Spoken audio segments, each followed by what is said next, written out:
Aujourd'hui, c'est le Vinocamp. C'est une journée où les acteurs du web et du vin se rencontrent,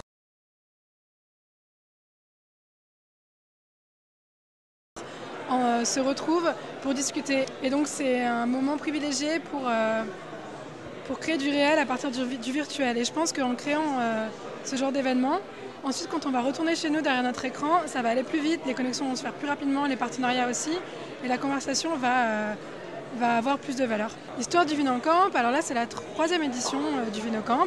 Il y a eu l'édition à Paris en juillet, qui n'était pas dans les vignes, mais qui a permis un peu de fédérer tous les communicants et les gens qui développent des projets sur Internet. Et quand on a vu que ça a fonctionné, on s'est dit pourquoi pas la prochaine fois inclure les vignerons et peut-être se servir de cet échange d'expérience pour nous aller mieux sur Internet et mieux savoir parler de leur vin et les inclure dans la conversation. Et nous, c'est les gens qui parlent, donc les communicants, les gens qui essayent de faire parler le vin, de donner une voix au vin sur Internet. Donc c'est ça, nous. Nous, c'est tous ceux qui ne sont pas vignerons, mais qui sont passionnés et qui parlent du vin. En fait, Grégoire, il avait ce projet depuis longtemps qu'il n'avait pas mis en place. Moi, j'avais été aux conférences européennes des blogueurs du vin où il n'y avait pas de français. Je me suis dit c'est carrément scandaleux qu'une des plus grosses régions viticoles mondiales soit sous-représentée dans ce genre de conférences où c'est la nouvelle génération qui est là. Et donc, je me suis dit, ok, je vais faire un événement franco-français pour leur dire pour en profiter à ce moment-là, pour leur dire qu'il y a quelque chose en dehors de la France aussi et qu'on a beaucoup de choses à apprendre du Nouveau Monde, on a beaucoup de choses à apprendre des autres pays d'Europe qui font du vin.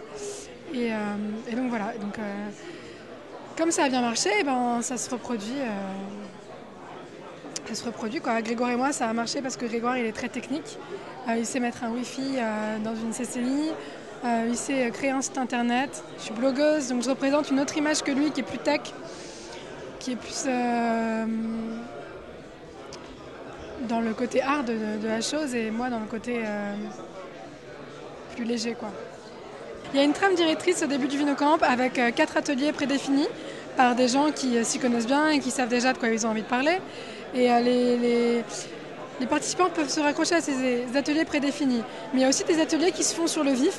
Voilà, ce matin au petit-déj, on a parlé de ça autour d'un croissant. Voilà, j'ai envie d'échanger avec 20 personnes tout à l'heure. Qui veut venir avec moi? Et là, les 20 personnes intéressées, ou 30, vont joindre cette personne qui avait une bonne idée. Et l'idée va se devenir une idée de groupe, en fait, qui va se développer. Un peu comme un brainstorming, un focus group, quoi.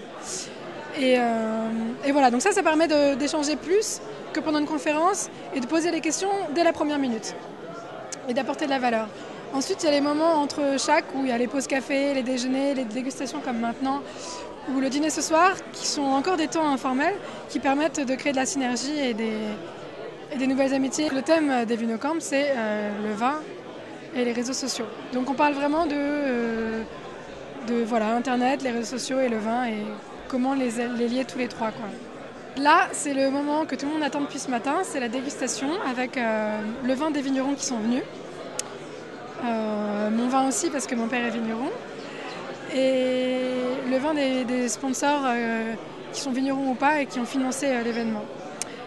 Et là, en fait, c'est une application même du vin, de l'Internet et des réseaux sociaux parce qu'on est tous en train de goûter des vins, de vivre la dégustation en réel, mais de la transmettre en même temps sur les réseaux. Et donc là, c'est la dégustation. Ensuite, on va aller dîner, donc chacun va amener sa bouteille.